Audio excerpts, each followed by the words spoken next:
Imagine standing on a windswept castle balcony, right, like at dawn. Oh, yeah. Freezing cold. Exactly. The stone under your boots is ancient and, carved into these grotesque shapes, gargoyles, hellhounds, that sort of thing. Right. And you're looking up at the morning sky, but the familiar tapestry of stars and that breaking light, which Yeah. has been completely violated. Yeah, it's an incredible image. The sky has basically been sliced open by this blazing blood-red comet. Yeah. I mean, it just dominates the horizon like a visceral wound in the dawn, trailing this tail that looks almost like vaporized blood. It really does. And you are standing in a world that is, frankly, tearing itself apart at the seams, watching the longest summer in living memory just bleed out. Yeah. So you look at that celestial scar and you have to ask yourself, what does it actually mean? Well, the answer to that question reveals basically the central psychological mechanism of the entire era we're looking at today. Right. Because that comet, that massive celestial event, it actually possesses absolutely no inherent meaning. Wait, none at all? None. I mean, physically, it is just a ball of ice and cosmic dust burning up in the upper atmosphere, right? Right. Yet in the minds of the people watching it, it becomes this ultimate psychological catalyst. It takes all those latent anxieties, their deeply held political biases, and the sheer terror of a society on the brink of total collapse, and it just forces those internal states out into the open. That's such a great way to put it. So welcome to you, our listener, to this deep dive.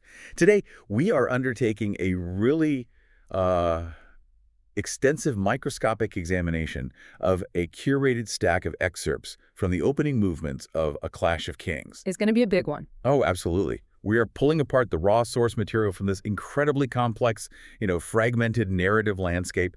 We have the internal monologues and observations of Maester Cressen, Arya Stark, Sansa, Tyrion Lannister, Bran, Jon Snow, and Catelyn Stark. We really run the gamut of perspectives. We do. And our mission for you today is to extract the underlying mechanics of this world. We're looking at how power is essentially manufactured from thin air, Yeah, literally thin air. Right. And how human beings undergo these radical psychological mutations just to survive societal collapse. And of course, how the abstract concepts of duty and leadership demand, well, impossible blood sacrifices. But before we proceed, I think we really must establish our operational parameters for this analysis. Oh, yeah. Good point. Let's lay those ground rules. So the primary sources we are dissecting today, they document a brutal, multi-factional civil war.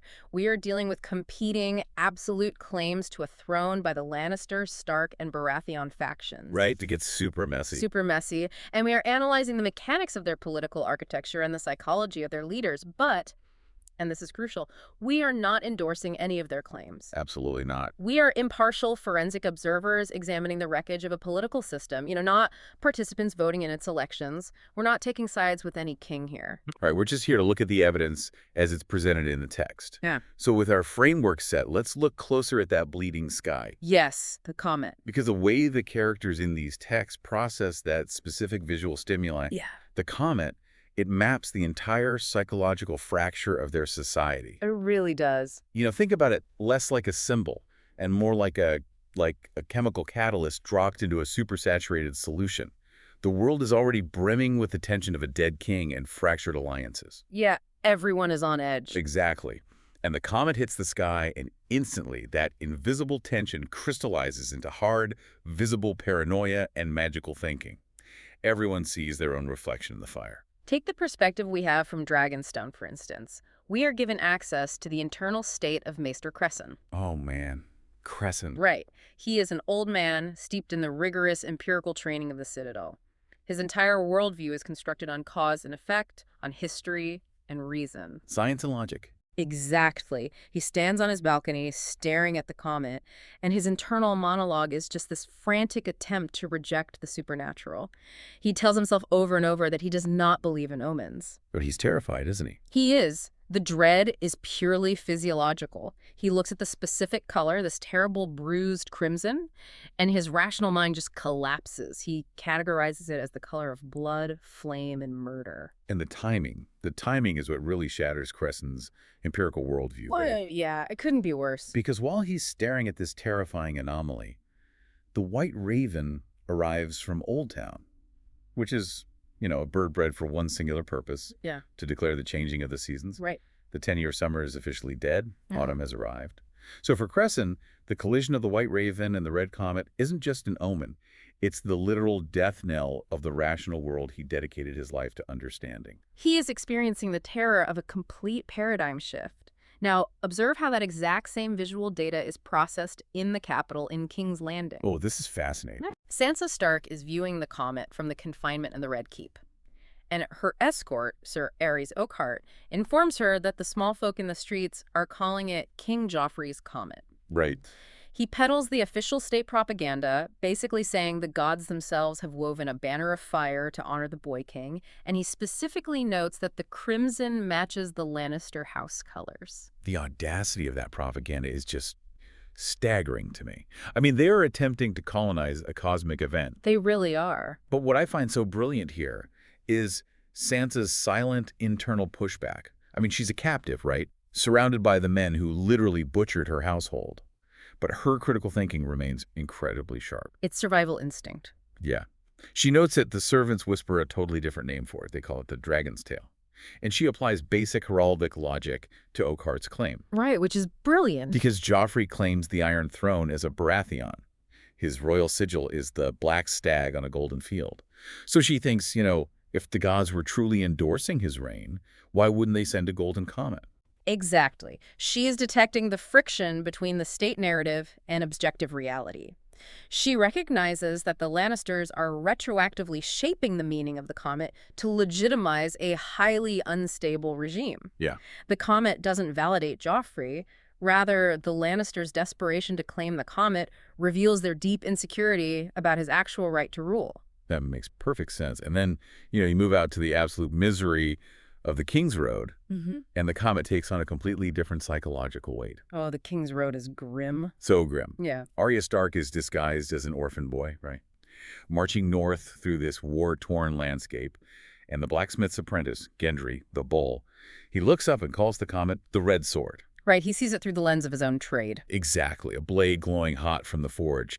But Arya squints at the sky, and she doesn't see a generic sword. She sees ice. Yeah. Her executed father's greatsword, forged of rippling Valyrian steel, literally dripping with blood. Arya is projecting profound, unresolved trauma right onto the cosmos. The sky itself is repeating the visual of her father's beheading. God, that's heavy. It is. And this projection of internal reality extends even to the sensory level, as we see in the accounts from Winterfell. Oh, right, the direwolves are howling at it. Yes. The wildling woman Osha declares the comet means blood and fire. But the truly fascinating detail here is Old Nan.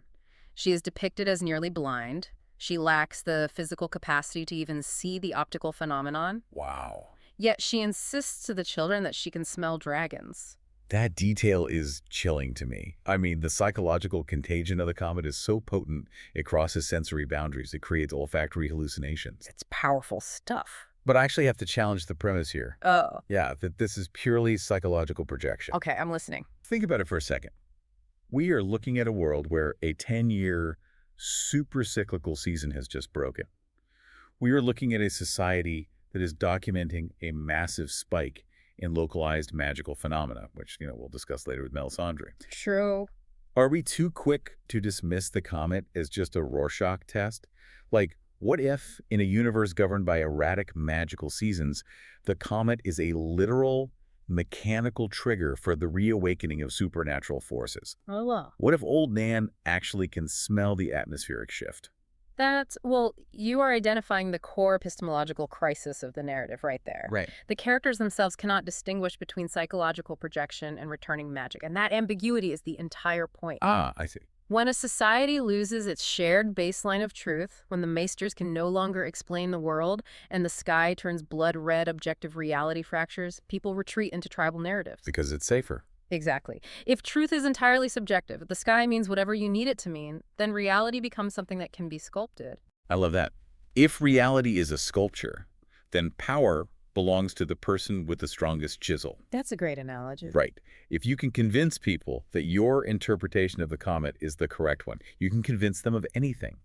Just like a modern-day viral event or vague news story, it's essentially a medieval social media algorithm. Oh, absolutely. Everyone sees the exact same piece of content, but they immediately project their pre-existing biases onto it. And we see the exact methodical weaponization of this fractured reality when we examine the political architecture of King's Landing, specifically the arrival of Tyrion Lannister. Oh, Tyrion. His insertion into the capital is a master study in asymmetric power dynamics. He is acting as Hand of the King in his father's stead, right? Yeah. He's a dwarf entering a political ecosystem that fundamentally equates physical stature and martial prowess with authority and worth. To survive, he has to completely short-circuit the established visual language of power. And he does it from the very first second he steps into the Red Keep. He really does. I mean, he walks up to the doors of the small council chamber, which are guarded by Sir Mandon Moore of the Kingsguard. And Moore is this terrifying figure, clad in the white enamored scale armor of the realm's elite protectors. He's described as having dead eyes, looking like a corpse in a shroud. Right. A normal man would defer. A normal man would ask for entry. But Tyrion, he completely bypasses him. He ignores the physical threat, pushes open the doors flanked by those Valyrian sphinxes, and casually interrupts the highest governing body in the realm. It's all about projecting an aura of inevitability. He strides in, presents the letter bearing Lord Tywin's golden sealing wax, and just claims a hand's chair. Just takes it. Yeah. He forces Cersei, the Queen, Regent Littlefinger, Varys, Pycelle, and Janos Slynt to react to his tempo. But the psychological dominance is backed by a very specific, carefully chosen physical threat. Oh, the clansman?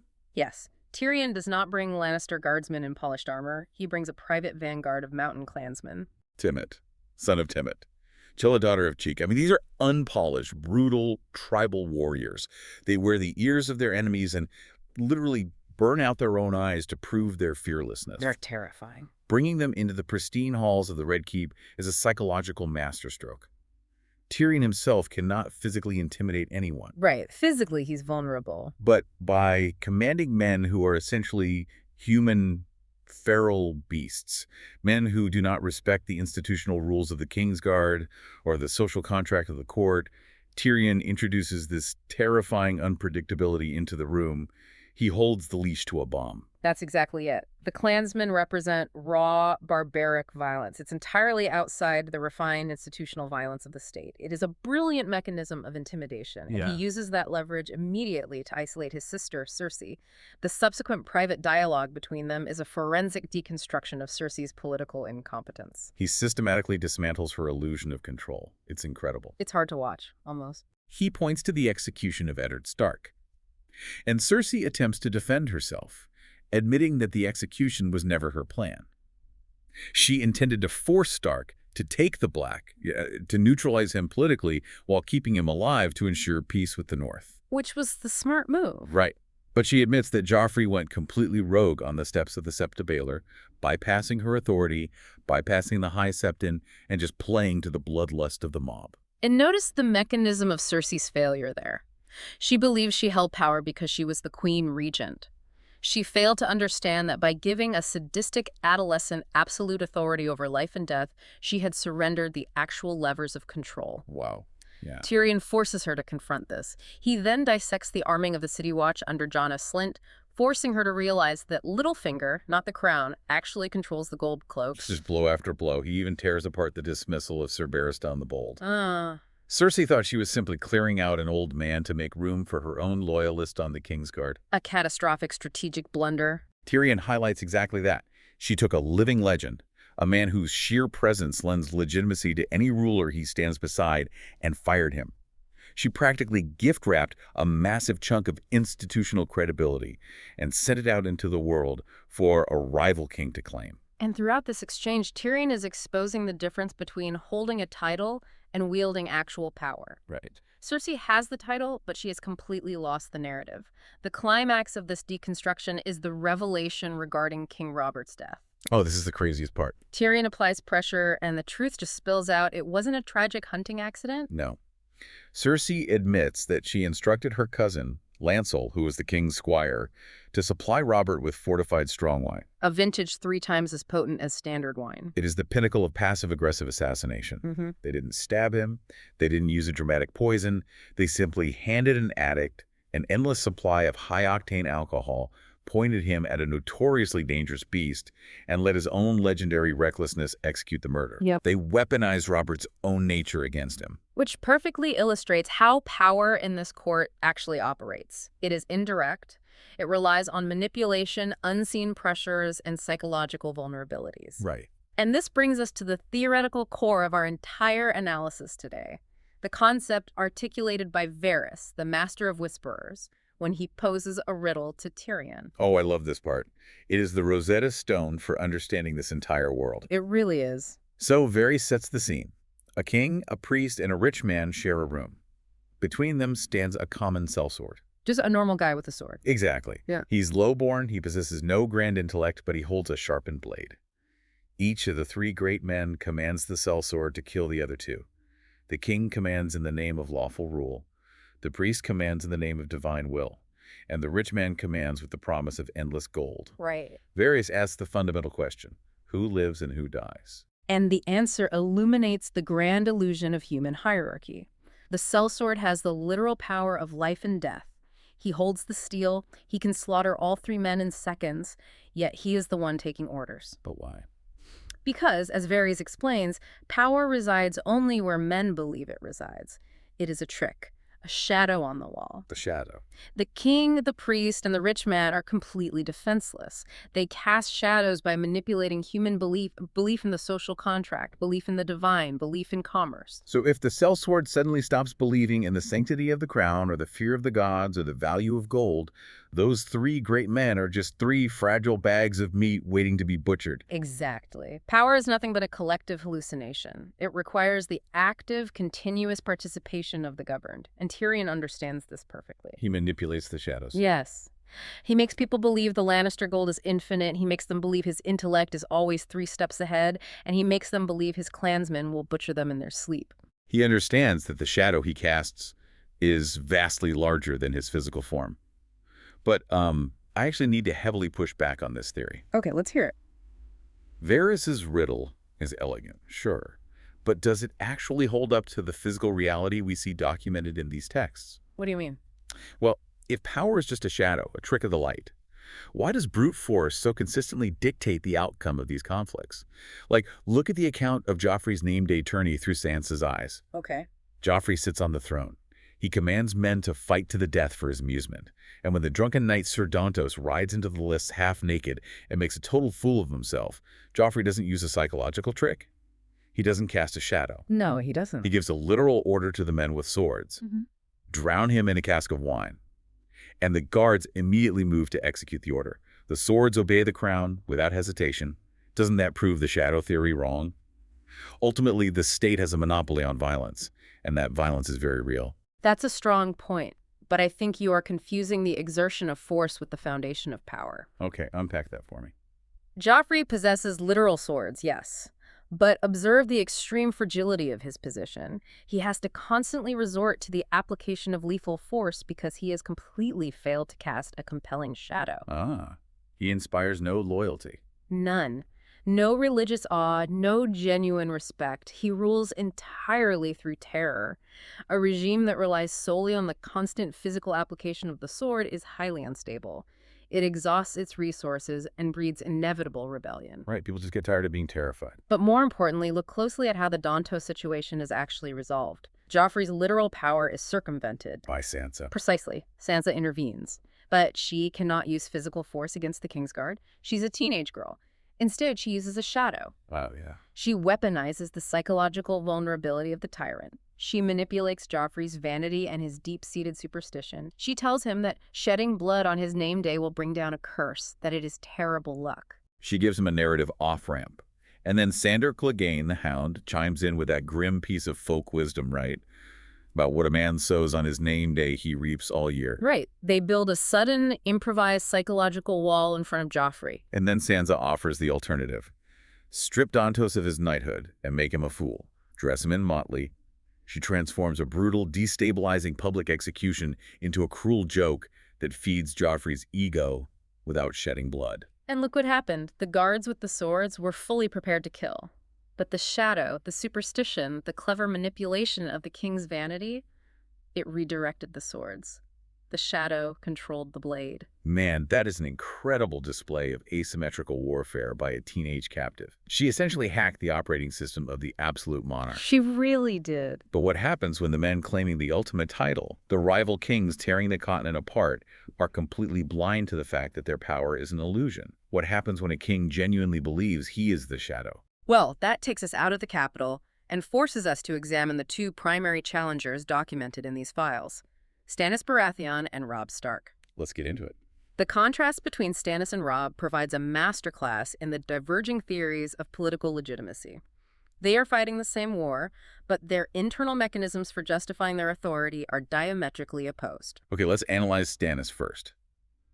The files from Dragonstone paint a portrait of a man who is basically being consumed alive by his own rigidity. Consumed is the right word. He holds court at the Painted Table, this massive ancient wooden map of Westeros. And his dialogue with Maester Cressen is essentially just a litany of ancient grievances. Yeah. Stannis operates under the absolute conviction that the universe functions like a ledger. He complains that during his brother Robert's rebellion, he held the castle of Storm's End under a starvation siege. I mean, they were eating rats in boot leather, refusing to yield. He built the royal fleet. He won the crucial naval battles. He put in the work. He views loyalty and service as a transactional input that demands a specific output. Exactly. Yeah. But instead of being rewarded with the wealthy ancestral Baratheon seat of Storm's End, Robert gave that prize to their youngest brother, Renly, who did nothing but be a child during the war. Right. Stannis was handed the grim, volcanic rock of Dragonstone. And now, with Robert dead and Joffrey's legitimacy in question, Stannis is, by all the strict laws of inheritance, the factual legal heir to the Iron Throne. He possesses the de jure right to rule. And he expects the entire political apparatus of the continent to automatically align with that legal fact.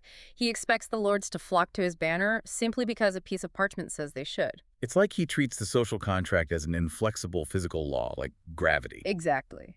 But the human element completely defies him. The massive military strength of the Stormlords doesn't rally to the rightful heir on his grim rock. They flock to Renly. Because Renly is charismatic, he's handsome, he throws grand tournaments, and he has created this incredibly flashy rainbow guard.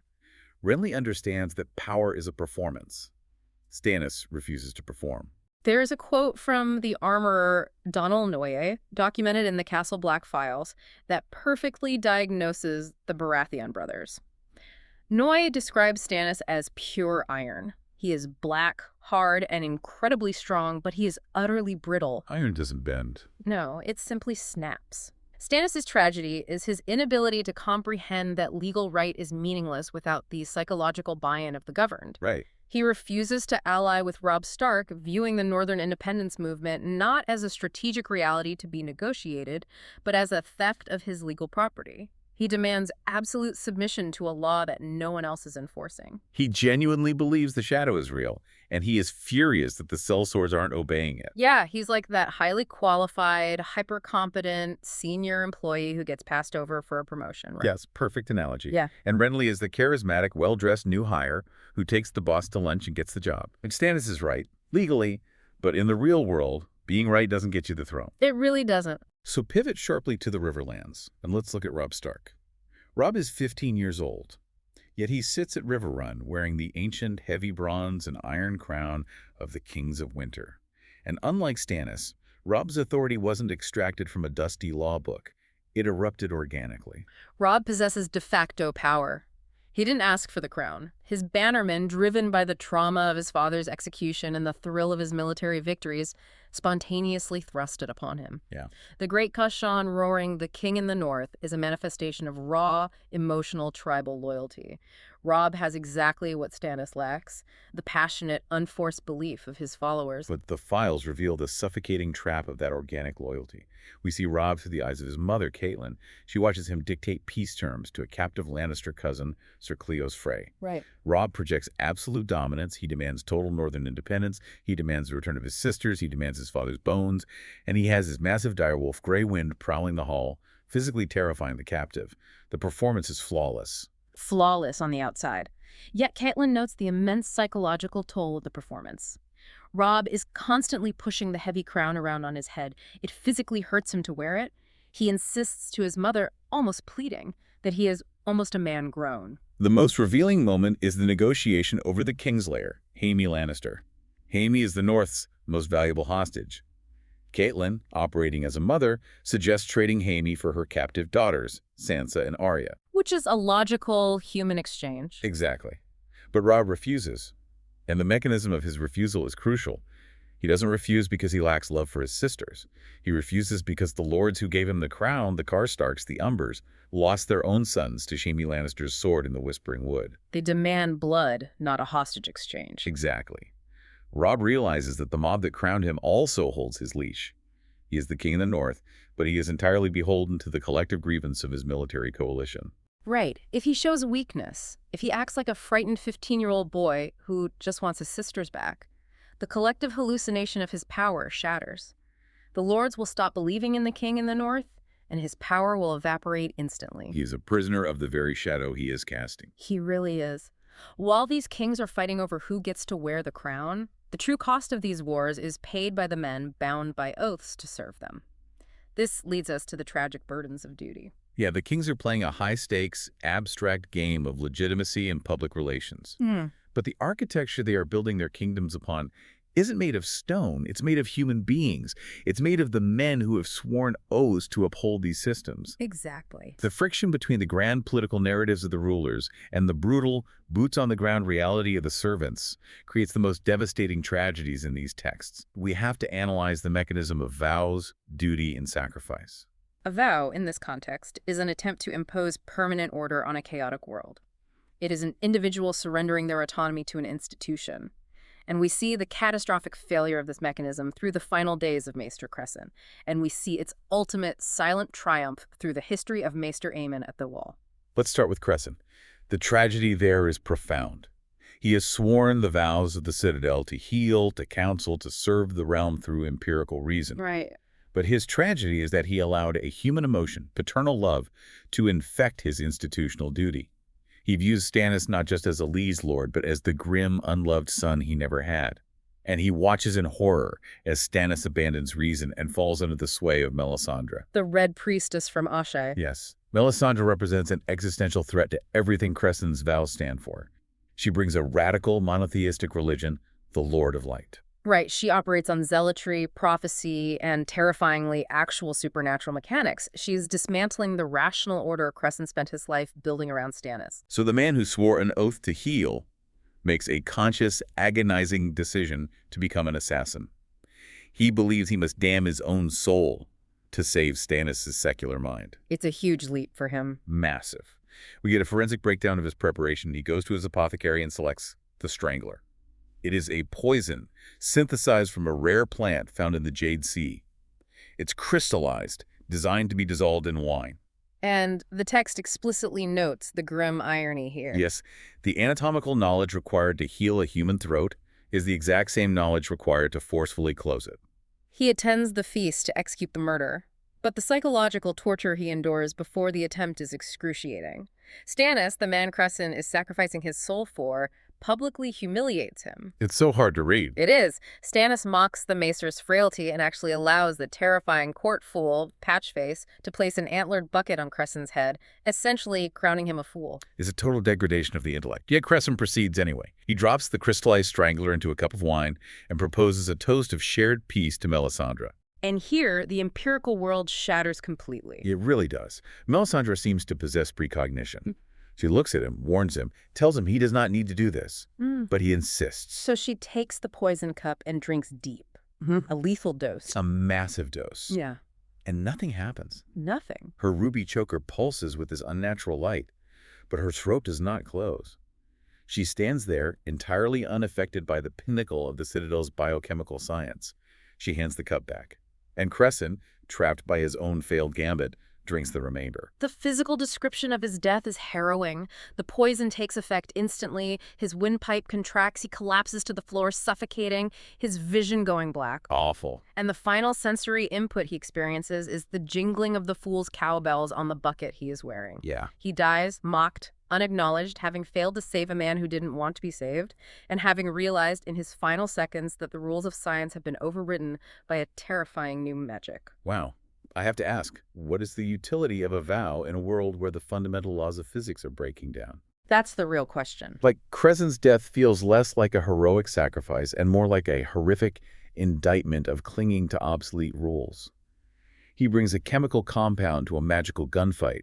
Science loses to the supernatural. That is the absolute terror of transition. Cressen's vows were functional in the long summer. In the new winter, they are fatal liabilities. Right. However, we must contrast Cressen's failure with the account we have from Castle Black, which demonstrates how a vow can serve as the ultimate defense mechanism against the corrupting nature of power. Oh, yes. The files regarding Jon Snow and the Lord Commander, Jorah Mormont. Exactly. Jon is a bastard who has taken the vows of the Night's Watch, swearing off lands, titles, and family to guard the frozen edge of the world. He's preparing for a massive ranging into the haunted forest. We get this brilliant scene of his friend, Samwell Tarly, terrified of the physical world but absolutely thriving in the subterranean vaults of the library. Sam is in his element. Yeah. Sam is unearthing ancient, crumbling ledgers, finding documented accounts of rangers fighting giants and encountering the children of the forest. Sam is trying to recover the lost data of the ancient world, but Mormont is focused purely on immediate tactical survival. In his dialogue with Jon, Mormont utilizes history not as trivia, but as a blunt psychological instrument. He reveals the true identity of the incredibly ancient, blind Maester Aemon who serves the Watch. This revelation shifts the tectonic plates of the entire political narrative. It really does. Aemon is not just a learned old man, he is Aemon Targaryen. Decades prior, a bizarre sequence of deaths wiped out the immediate royal succession. The Great Council of the Realm literally offered Aemon the Iron Throne, the ultimate prize. The exact object of power that Stannis, Robb, Joffrey, and Renly are currently burning the continent to ashes to attain. Yes, Aemon held the absolute apex of human hierarchy in his hand, and he recognized the catastrophic danger of it. He knew that if he remained at court, even if he yielded the throne to his younger brother Aegon, political factions would inevitably use Aemon as a figurehead for rebellion. His mere existence near the center of power was a threat to the stability of the realm. So, he invoked his maester's vows. He didn't just refuse the crown, he voluntarily exiled himself to the furthest, coldest, most miserable edge of human civilization. He went to the wall to ensure that his vows could never be questioned, and his brother could rule without the shadow of a rival claimant. Aemon sacrificed ultimate power to preserve his duty. Cressen sacrificed his duty in a failed attempt to manipulate power, and Mormont forces Jon Snow to internalize this lesson. Right, Mormont points a mirror at Jon's current reality. He highlights the brutal dichotomy. Jon's half-brother, Robb, is riding through the balmy south, draped in silks, wearing a crown, and being hailed as a king. And Jon. Jon is sleeping on stone, eating salted beef, wearing freezing chainmail, and preparing to march into a haunted forest where he will likely die anonymously. Mormont stares Jon down and asks the lethal question, "Does this trouble you?" Oh, man. Does it bother you that you threw your life away on a vow while your brother claims the world? And Jon deflects. He says he is a bastard, so what could he do anyway? But the psychological tension is agonizing for you to read. It is. Think about it from Jon's position. How do you stay true to a vow of poverty and obscurity when your literal brother is suddenly the king? How do you maintain the integrity of that vow when your own family is bleeding for a crown? Are vows a noble sacrifice, or are they just psychological shackles that prevent you from acting when your family needs you most? The text leaves that question deliberately unresolved for Jon. It does. And while the adults, Cressen, Aemon, Mormont, grapple with the philosophical and political weight of these constructs, the true horror of this narrative is that the children of this world are violently stripped of all philosophy. They really are. They are forced to confront the raw, unmitigated physical brutality of the collapse. They aren't trying to rule or preserve the realm. They are undergoing radical psychological mutations simply to survive. Which brings us to the most harrowing section of our analysis today. Survival by adaptation. We need to forensically examine the coping mechanisms developed by the three youngest Stark children, Sansa, Arya, and Bran. Their environments are completely different, but they are all responding to the exact same stimulus, the sudden, catastrophic loss of power and safety. Let's begin with Sansa in the Red Keep. Okay. We've established her cognitive acuity in observing the comet and manipulating Joffrey, but we must understand the baseline trauma she exists within. She is an isolated hostage. She is physically surrounded every hour of the day by the men who butchered her father's guards and executed her father. It's awful. She is subjected to erratic physical abuse by Joffrey, who orders his fully armored Kingsguard men like Ser Boros and Ser Meryn to beat a teenage girl whenever Robb wins a battle in the field. It is a sustained environment of domestic terror. So how does she survive without her mind completely shattering? She remembers the lessons of her tutor, Septa Mordane. Right. She realizes that a lady's armor is courtesy. She engages in a breathtaking display of cognitive compartmentalization.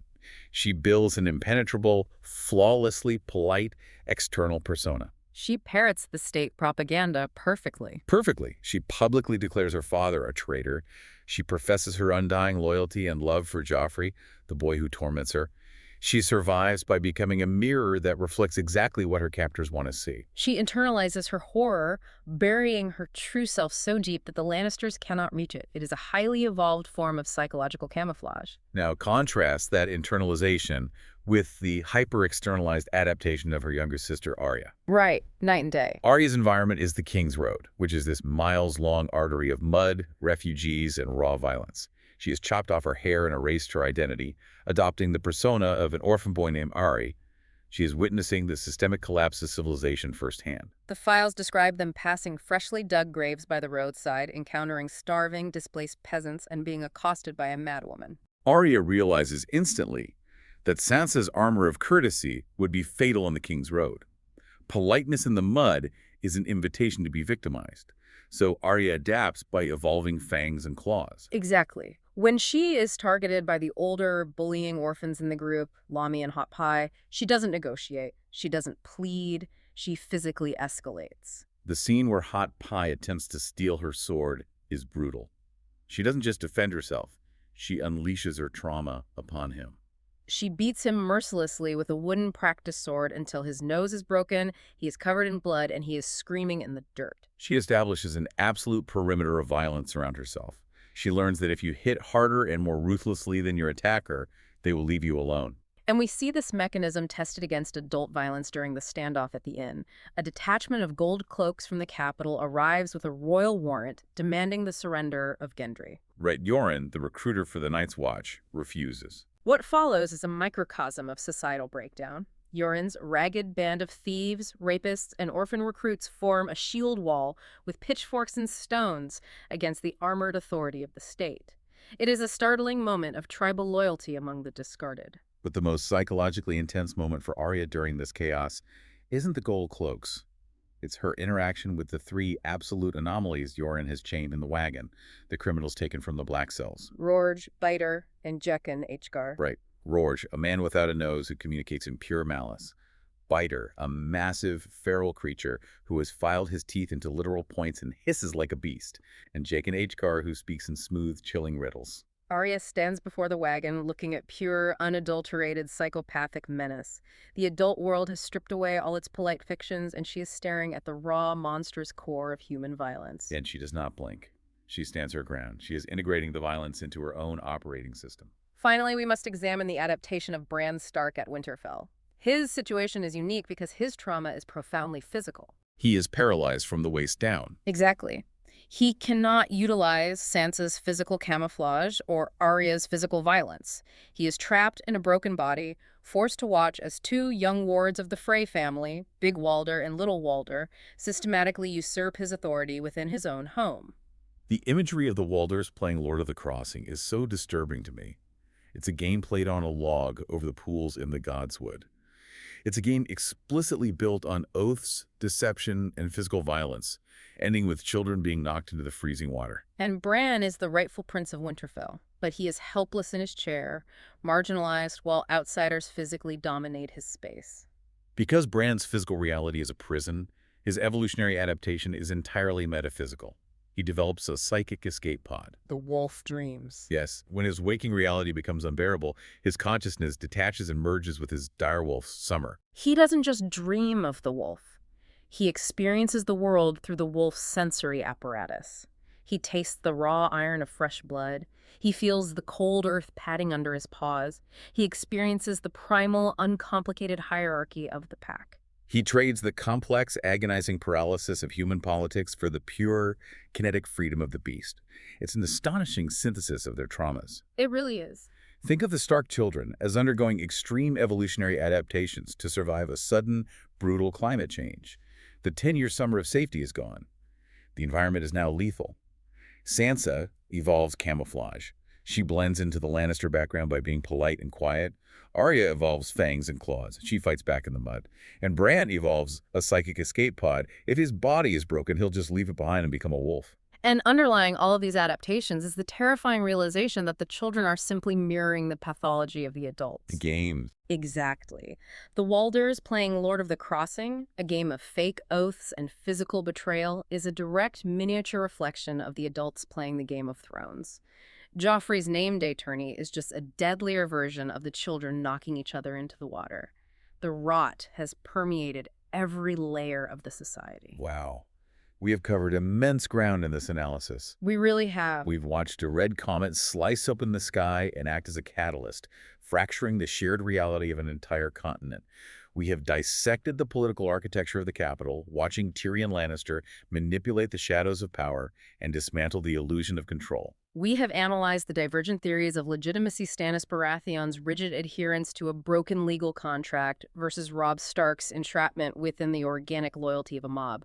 We have documented the fatal collision between the empirical vows of the old world and the returning magic of the new, culminating in Maester Cressen's tragic suicide by poison. And we have witnessed the brutal psychological mutations of the Stark children as they attempt to survive the physical consequences of the wars the adults have initiated. I want to pull us back finally to the central thesis of this entire dive. Ferris Riddle. A king, a priest, a rich man, and a sellsword. Power resides where men believe it resides. It is a trick, a shadow cast on a wall. But the overarching tragedy of these texts is that while the power is an illusion, the consequences of that illusion are brutally, viscerally real. The shadow may not exist, but the sword this shadow commands cuts real flesh. Yes. Because men believe in the shadow of the king in the north or the legal right of Stannis and the Lannister gold, graves are dug on the side of the king's road. Orphans are beaten in the mud. Old men choke on poison. The illusion of power generates real rivers of blood. Which leaves us with one final destabilizing variable to consider, a thought experiment to take with you for you listening at home as we conclude. Okay, let's hear it. We have established that earthly power, the thrones, the crowns, the decrees, is merely a collective psychological construct. It relies entirely on the suspension of disbelief by the human masses. Right. But if the atmospheric shift heralded by that bleeding red comet is not just a psychological trigger, If the underlying physics of this universe are genuinely altering, what happens when the magical forces, the forces that allowed Melisandre to swallow a lethal dose of crystallized strangler without blinking, the forces that Jorah Mormont warned Jon Snow are causing dead men to walk in the haunted forest? What happens when those forces fully manifest? the ultimate paradigm shift. Exactly. Right. You can manipulate the sellsword with the shadow of a king. You can negotiate with a rival lord using gold and hostages. No. But you cannot negotiate with a reanimated corpse. No, you definitely cannot. You cannot cast a political shadow over a creature that does not possess human psychology. Yeah. When the true creeping dark of a magical winter descends, all the political architecture, all the cleverly cast shadows, and all the gold in the Lannister vaults will be rendered instantly, horrifyingly obsolete. The rules aren't just changing, the board itself is being destroyed. That is a terrifying precipice to leave off on. You can win the game of shadows, only to realize the shadows cannot stop the cold. Thank you so much for joining us in this exhaustive deep dive into the mechanics of a breaking world. I highly recommend you step outside tonight, look up at the sky, and ask yourself, what do you see? And more importantly, who told you to see it? Until next time.